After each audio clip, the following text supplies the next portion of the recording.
Friends, मैं प्रदीप कुमार आपके अपने पारिवारिक जाम अड्डा में आपका स्वागत करता हूं। आज हम सामान्य विज्ञान के कुछ महत्वपूर्ण प्रश्नों का डिस्कशन करेंगे। ये प्रश्न विभिन्न प्रतियोगी परीक्षाओं में पूछे गए हैं और आज का चैप्टर बहुत ही महत्वपूर्ण होने वाला है। तो चलिए दोस्तों, अपने पहले प्रश्न पे चलते हैं। पहला प्रश्न है, भार की एसआई इकाई क्या है? एसआई का अर्थ जान लेते हैं। एसआई का अर्थ होता है सिस्टम डी इंटरनेशनल, यानी अंतर्राष्ट्रीय पद्धति की बात की गई है। तो पहला ऑप्शन है किलोग्राम, दूसरा न्यूटन, तीसरा ग्राम, चौथा डाइन। तो सही आंसर हो जाएगा दोस्तों इसका न्यूटन। ऑप्शन नंबर सेकंड इसका सही आंसर हो जाएगा न्यूटन। तो अब जान लेते हैं किलोग्राम किसकी इकाई होती है एसआई पद्धति में। तो द्रव्यमान की इकाई है ग्राम, जो है द्रव्यमान की ही इकाई है सीजीएस पद्धति में, और डाइन बल की इकाई है सीजीएस पद्धति में। तो चलिए अगले प्रश्न पे चलते हैं। संवेग की इकाई क्या होती है? तो संवेग को जानने की कोशिश करते हैं। संवेग यानी होता क्या है? द्रव्यमान गुणे वेग संवेग कहलाता है। तो द्रव्यमान की इकाई हमने जैसे बताया कि किलोग्राम होती है और वेग की इकाई मीटर प्रति सेकंड। तो संवेग की इकाई हो जाएगी किलोग्राम मीटर प्रति सेकंड। तो देखते हैं किस ऑप्शन में लिखा हुआ है। तो ऑप्शन नंबर दूसरा सही हो जाएगा, किलोग्राम मीटर प्रति सेकंड। चलिए अगले प्रश्न पे चलते हैं। ध्वनि को मापने के लिए कौन सी यूनिट का उपयोग किया जाता है? तो पहला ऑप्शन है डेसिबल, दूसरा ओम, तीसरा वोल्ट और चौथा हर्ट्ज। तो दोस्तों इसका सही आंसर हो जाएगा डेसिबल। डेसिबल इसका सही आंसर हो जाएगा। और दूसरा ऑप्शन है ओम। ओम का जो प्रयोग है वो प्रतिरोध की इकाई है। प्रतिरोध को मापने के लिए ओम का प्रयोग करते हैं। और वोल्ट किसकी इकाई है? विभवांतर की इकाई है। वोल्ट विभवांतर की इकाई है। हर्ट्ज फ्रीक्वेंसी की इकाई है। चलिए अगले प्रश्न पे चलते हैं। विद्युत आवेश का एसआई मात्रक क्या है? तो विद्युत आवेश का एसआई मात्रक कूलाम हो जाएगा। तो ऑप्शन नंबर थर्ड इसका राइट हो जाएगा, कूलाम। चलिए अगले प्रश्न पे चलते हैं। प्रकाश वर्ष निम्नलिखित में से किसकी इकाई है? पहला ऑप्शन है समय, दूसरा दूरी की, तीसरा प्रकाश की गति की, चौथा प्रकाश की तीव्रता की। तो इसका सही आंसर हो जाएगा दूरी की। प्रकाश वर्ष द्वारा दूरी को मापा जाता है और एक प्रकाश वर्ष में 9.46 गुणे 10 की घाते 15 मीटर होता है, या 9.46 गुणे 10 की घाते 12 किलोमीटर। चलिए अगले प्रश्न पे चलते हैं। प्रतिरोध की एसआई इकाई क्या है? तो पहला ऑप्शन है कूलाम, दूसरा ओम, तीसरा न्यूटन, चौथा जूल। तो इसका सही आंसर हो जाएगा कूलाम। तो ओम हो जाएगा इसका सही आंसर। प्रतिरोध की एसआई इकाई ओम हो जाएगी। अब कूलाम किसकी इकाई है? तो कूलाम आवेश की इकाई है। न्यूटन बल और भार दोनों की इकाई है। जूल कार्य और ऊर्जा दोनों की इकाई है। चलिए अगले प्रश्न पे चलते हैं। विद्युत धारा की एसआई इकाई क्या है? पहला ऑप्शन है एम्पियर, दूसरा कूलाम, तीसरा जूल और चौथा वाट। तो दोस्तों इसका सही आंसर हो जाएगा एम्पियर। विद्युत धारा की एसआई इकाई को एम्पियर कहते हैं।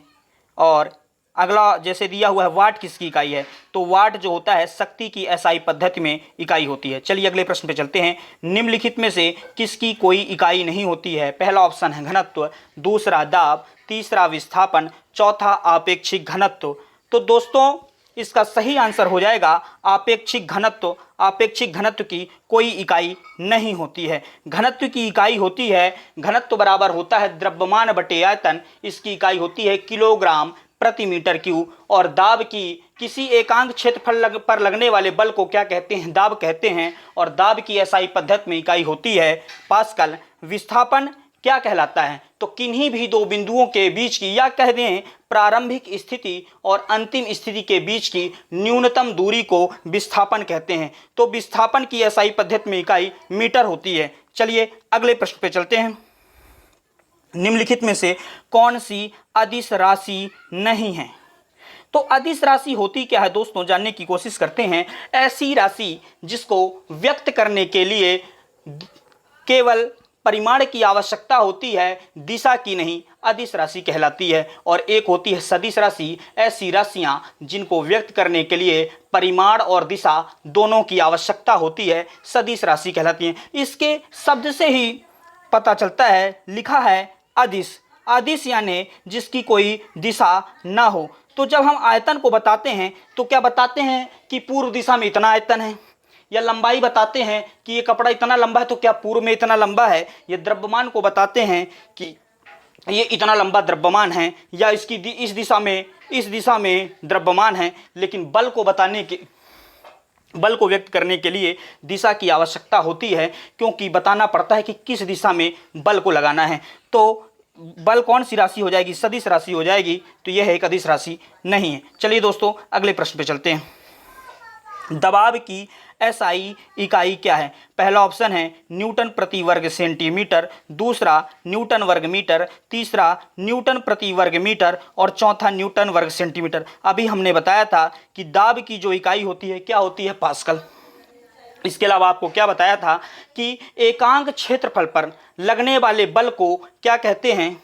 किसी सतह के एकांक क्षेत्रफल पर लगने वाले बल को दाब कहते हैं। तो मतलब कोई वस्तु है तो किसी वस्तु पे हम क्या लगाएंगे? जब बल लगाते हैं तो किसी वस्तु के पूरे क्षेत्रफल पे वो बल लगता है। तो बल की इकाई क्या होती है? न्यूटन। तो इसका बल बटे पास दबाव बराबर क्या हो जाएगा? बल बटे क्षेत्रफल। तो बल की इकाई न्यूटन और क्षेत्रफल की मीटर स्क्वायर। तो इसका सही आंसर हो जाएगा न्यूटन प्रति वर्ग मीटर। तीसरा ऑप्शन इसका सही हो जाएगा। चलिए अगले प्रश्न पे चलते हैं। निम्नलिखित में से कौन सी मात्रा और उसकी एसआई इकाई सही रूप से सुमेलित नहीं है? पहला ऑप्शन है फ्रीक्वेंसी हर्ट्ज, दूसरा मैग्नेटिक फ्लक्स और टेस्ला, तीसरा दाब और पास्कल, चौथा है इलेक्ट्रिक कंडक्टेंस और सीमेंस। तो दोस्तों इसका सही आंसर हो जाएगा मैग्नेटिक फ्लक्स और टेस्ला सही रूप से सुमेलित नहीं है, क्योंकि मैग्नेटिक फ्लक्स की इकाई वेबर होती है। चलिए दोस्तों अगले प्रश्न पे चलते हैं। विस्थापन की एसआई पद्धति में इकाई है। मैंने आपको पहले ही बताया है कि विस्थापन की एसआई पद्धति में इकाई मीटर होती है। तो पहला ऑप्शन ही हमारा सही हो जाएगा। चलिए अगले प्रश्न पे चलते हैं।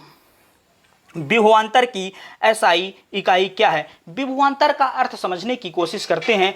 जैसे दो शब्दों से मिलकर बना है विभव धन अंतर, दो विभवों के बीच का अंतर ही विभवांतर कहलाता है। और इसकी एसआई पद्धति में इकाई क्या होती है? वोल्ट होती है, जो कि चौथे ऑप्शन में दिया हुआ है। तो इसका सही आंसर हो जाएगा, सॉरी गलती से हमने वाट लगा दिया, क्या होगा? वोल्ट होगा। विभवांतर की एसआई इकाई क्या होती है? वोल्ट होती है। वाट तो शक्ति की इकाई होती है। चलिए अगले प्रश्न पे चलते हैं। पृथ्वी से लेकर सूर्य तक की अनुमानित दूरी की लंबाई की यूनिट क्या है? पहला ऑप्शन है प्रकाश वर्ष, दूसरा खगोलीय इकाई, तीसरा केल्विन, चौथा जूल। तो इसका सही आंसर हो जाएगा दोस्तों खगोलीय इकाई। क्या हो जाएगा? खगोलीय इकाई। पृथ्वी से लेकर सूर्य तक की अनुमानित दूरी की लंबाई को खगोलीय इकाई कहते हैं। और एक और ऑप्शन दिया हुआ है केल्विन। केल्विन जो होता है ये तापमान का एसआई पद्धति में इकाई होती है। चलिए अगले प्रश्न पे चलते हैं। जी के मान की एसआई इकाई वही है जो कि निम्नलिखित में से है। चलिए पहला ऑप्शन है दाब, दूसरा संवेग, तीसरा वेग और चौथा त्वरण। तो दाब की हमने इकाई आपको बताई है पास्कल। पहले जी की जानते हैं। जी की इकाई क्या होती है? जी की इकाई होती है, लास्ट में रहता है, आपने सुना होगा, जी का मान होता है 9.8 मीटर प्रति सेकंड स्क्वायर। 9.8 मीटर प्रति सेकंड स्क्वायर। और त्वरण की भी अंतिम जो होता है, क्या होता है? इकाई क्या होती है? मीटर प्रति सेकंड स्क्वायर। तो इसका सही आंसर हो जाएगा ऑप्शन नंबर 4 त्वरण। और वेग की इकाई क्या होती है? मीटर प्रति सेकंड। चलिए अगले प्रश्न पे चलते हैं। निम्नलिखित में से किस की एसआई इकाई जूल प्रति सेकंड है? पहला ऑप्शन है कार्य, दूसरा बल, तीसरा शक्ति और चौथा भार। तो दोस्तों इसका सही आंसर हो जाएगा आपका शक्ति। क्या हो जाएगा? शक्ति। तो समझते हैं शक्ति होता क्या है। कहते हैं कि कार्य करने की दर को शक्ति कहते हैं। दर क्या होता है? किसी काम को करने में लगने वाला समय होता है दर। तो कार्य बटे समय, कार्य की इकाई होती है आपकी जूल और समय की इकाई होती है सेकंड। तो इसका सही आंसर हो जाएगा जूल प्रति सेकंड शक्ति की एसआई इकाई है। चलिए अगले प्रश्न पे चलते हैं। प्रतिरोधकता की एसआई इकाई है। तो पहला ऑप्शन है ओम मीटर, दूसरा जूल, तीसरा एम्पियर, चौथा ओम। तो इसका सही आंसर हो जाएगा ओम मीटर। प्रतिरोधकता की एसआई इकाई ओम मीटर है। चलिए अगले प्रश्न पे चलते हैं। मंदता की अंतरराष्ट्रीय पद्धति में इकाई क्या है? मंदता क्या होता है? ऋणात्मक त्वरण को मंदता कहते हैं। तो त्वरण की इकाई क्या होती है? मीटर प्रति सेकंड स्क्वायर। तो इस मंदता की भी अंतरराष्ट्रीय पद्धति में इकाई हो जाएगी मीटर प्रति सेकंड स्क्वायर, चौथा ऑप्शन। चलिए अगले प्रश्न पे चलते हैं। निम्नलिखित में से किस युग में की एसआई इकाई समान है? किस युग में होगा यहाँ पे दोस्तों? यहाँ पे होगा युग्म। युग्म निम्नलिखित में से किस युग्म की एसआई इकाई समान है? ये यहाँ पे कुछ नहीं होगा, एसआई इकाई समान है। पहला ऑप्शन है बल और दूरी, दूसरा बल और भार, तीसरा कार्य और ऊर्जा, चौथा दूसरा और तीसरा दोनों। तो बल की इकाई क्या होती है एसआई पद्धति में? न्यूटन। और दूरी की क्या होती है दोस्तों? मीटर। तो ये दोनों मैच नहीं कर रहे, तो ये तो अलग हो जाएगा। अगले पे चलते हैं। बल। बल की एसआई पद्धति में इकाई भी न्यूटन होती है और भार की भी एसआई पद्धति में इकाई न्यूटन होती है। तो दूसरा ऑप्शन सही हो जाएगा, बल और भार। अगले ऑप्शन पे चलते हैं। कार्य और ऊर्जा। तो कार्य की भी एसआई पद्धति में मात्रक जो होता है जूल होता है, और ऊर्जा का भी एसआई पद्धति में मात्रक जूल होता है। तो ये दोनों ही ऑप्शन हो जाएंगे। तो इसका सही आंसर हो जाएगा ऑप्शन नंबर 4, दूसरा और तीसरा दोनों। चलिए अगले प्रश्न पे चलते हैं।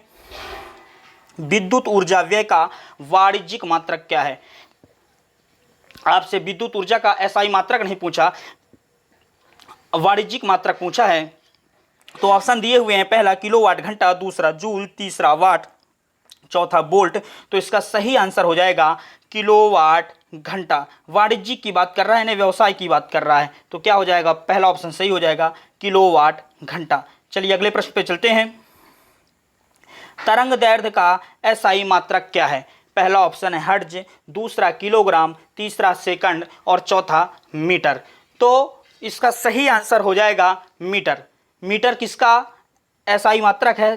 तरंग दैर्ध्य का। ऑप्शन नंबर 4 सही हो जाएगा। सेकंड समय का, किलोग्राम द्रव्यमान का, हर्ट्ज फ्रीक्वेंसी का मात्रक होता है। चलिए अगले प्रश्न पे चलते हैं। निम्नलिखित में से दूरी का सबसे बड़ा मात्रक कौन सा है? पहला ऑप्शन है प्रकाश वर्ष, दूसरा किलोमीटर, तीसरा मील, चौथा पारसेक। तो इसका सही आंसर हो जाएगा पारसेक। पारसेक दूरी का सबसे बड़ा मात्रक होता है। एक प्रकाश वर्ष, एक पारसेक बराबर 3.26 प्रकाश वर्ष होता है। प्रकाश वर्ष। तो इसका सही ऑप्शन पारसेक के साथ चला जाएगा। चलिए अगले प्रश्न पे चलते हैं। सूर्य को देखने के लिए किस यंत्र का उपयोग किया जाता है? पहला ऑप्शन है हेलियोस्कोप, दूसरा अल्टीमीटर, तीसरा बैरोमीटर और चौथा स्फिग्मोमेनोमीटर। तो इसका सही आंसर हो जाएगा हेलियोस्कोप। सूर्य को देखने के लिए हेलियोस्कोप का उपयोग किया जाता है। अल्टीमीटर का उपयोग ऊंचाई के लिए किया जाता है, ऊंचाई मापने के लिए। जैसे विमान वगैरह हो गए, विमान वगैरह में ऊंचाई मापने के लिए किया जाता है। और अगला है बैरोमीटर। बैरोमीटर का प्रयोग वायुमंडलीय दाब को मापने के लिए किया जाता है। किसको मापने के लिए? वायुमंडलीय दाब को मापने के लिए। स्फिग्मोमेनोमीटर का उपयोग रक्त दाब को मापने के लिए किया जाता है। चलिए दोस्तों, आज की क्लास यहीं तक। यदि वीडियो अच्छा लगा हो तो चैनल को सब्सक्राइब करें, लाइक करें और वीडियो को ज़्यादा से ज़्यादा शेयर करें। चलिए।